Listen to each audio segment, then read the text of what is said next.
मणिपुर में हाईकोर्ट के जिस आदेश के बाद बड़े पैमाने पर हिंसा हुई उसे अब हाईकोर्ट ने वापस ले लिया है। मैतेई समुदाय को एसटी दर्जा देने पर अब नहीं विचार होगा। मणिपुर हाईकोर्ट ने फैसले से विवादित पैरा हटाया है।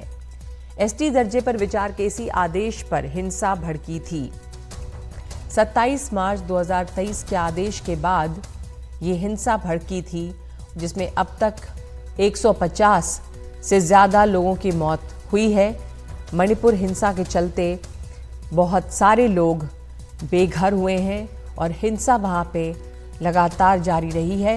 रत्नदीप, कोर्ट के इस फैसले का क्या अब असर दिखता है? लगातार हिंसा जारी है, लगभग 1 साल हो गए और उसके बाद हमने देखा ये टकराव रह रहकर अब ये कोर्ट ने जो फैसला, एक तरह से अपना ही फैसला वापस लिया है।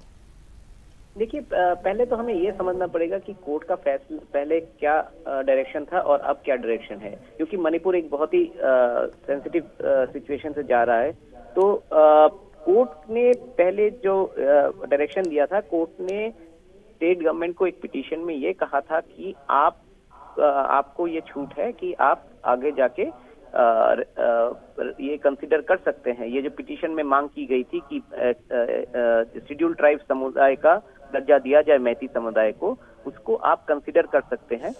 और ये डायरेक्शन कोर्ट का था। ये डायरेक्शन जब निकला, इसके बाद जो हमने देखा पिछले साल की थोड़ा ये जो कोर्ट का ऑर्डर था उसको थोड़ा मिसरीड भी किया गया कुछ संगठन द्वारा, और वहाँ पे पहले पीसफुल प्रोटेस्ट चल रहे थे पहले, और इसके बाद हमने देखा कि वहाँ पे वायलेंट प्रोटेस्ट शुरू हो गए। मगर कोर्ट के ऑर्डर से ही वहाँ पे वायलेंस शुरू हुआ, वैसा भी कहना ठीक नहीं है।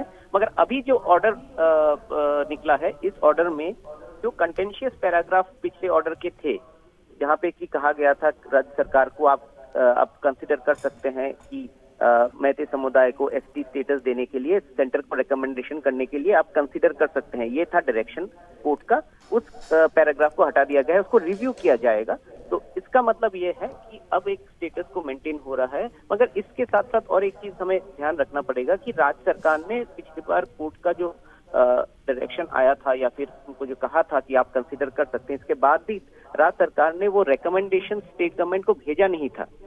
तो मैते का जो एसटी स्टेटस का डिमांड, वो रिकमेंडेशन आगे बढ़वाया नहीं गया था सेंट्रल गवर्नमेंट तक। इसके पहले ही वहाँ पे जो हिंसा हमने देखी वो हुआ है। मगर ये जो एक फैसला आया है, ये एक अहम कड़ी है, क्योंकि कुछ महीने पहले एक प्रोग्राम में यूनियन होम मिनिस्टर ने भी इसका जिक्र किया था कि एक फैसले को थोड़ा गलत तरीके से समझा गया है और उसके कारण मणिपुर में हिंसा भड़की है, ऐसा एमएचए का भी कहना था। तो इसके कारण कहीं ना कहीं पे ऐसा देखा जा रहा है कि ये जो पैराग्राफ है, इसको ऑर्डर से डिलीट करके इसको रिव्यू करने की एक कोशिश की गई है, जिससे कि स्टेटस को मेंटेन हो पाए। स्टेटस को मेंटेन करने की कोशिश है, और ये भी कि इस पैराग्राफ को वहां से हटा के एक रिव्यू करने की बात कही गई है। धन्यवाद आपका रत्नदीप। तो हाईकोर्ट ने फैसले से जो विवादित पैरा है उसको अभी हटाया है, इसे रिव्यू किया जाएगा। पहले भी कहा गया है एमएचए की तरफ से कि इसे गलत समझा जा रहा है।